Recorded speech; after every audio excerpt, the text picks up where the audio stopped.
Boarding স্কুলের খাওয়া দাওয়ার টাইম টেবিল এবং যে বাচ্চাটি বাড়িতে খাচ্ছে না, খাওয়ার জন্য অনেকক্ষণ ধরে তার সামনে দাঁড়িয়ে থাকতে হচ্ছে, তাকে ঠেলতে হচ্ছে, তার আবদার মেটাতে হচ্ছে। আর এই সানশাইন ইংলিশ মিডিয়াম বোর্ডিং স্কুলে আসার পর দেখা যায় বাচ্চাটি স্বতঃস্ফূর্তভাবে 8-10টা বাচ্চার সঙ্গে খাওয়া দাওয়া, একসঙ্গে পড়তে বসা, একসঙ্গে টিচারদের সঙ্গে গল্পগুজব আর ইয়ার্কি মারার সাহসও তৈরি হয়ে যায়। দেখেছেন কত স্মার্টলি তৈরি হচ্ছে। আর আপনার বাড়িতে যদি এরকম বাচ্চা থাকে, এদিক ওদিক না তাকিয়ে সোজা নিয়ে আসুন Sunshine English medium boarding school Kurseong. কোনো প্রশ্ন থাকলে আপনার ওপরের দেওয়া হোয়াটসঅ্যাপ নাম্বারে সরাসরি যোগাযোগ করতে পারেন। নিয়ে আসুন, বোর্ডিং স্কুলে নিয়ে আসুন আর বাচ্চাটিকে বোর্ডিং স্কুলে মানুষ করুন।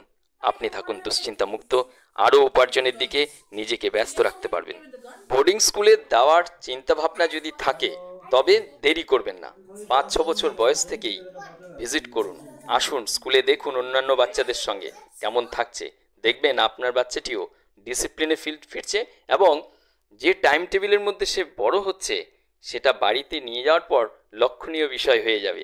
দেখবেন কত পরিবর্তন আসছে। আজ এ পর্যন্ত, ভালো থাকবেন। প্রয়োজন হলে অবশ্যই উপরে দেওয়া হোয়াটসঅ্যাপ নাম্বারে যোগাযোগ করবেন। আজ এ পর্যন্ত, ভালো থাকবেন। অসংখ্য ধন্যবাদ আপনাদের সবাইকে।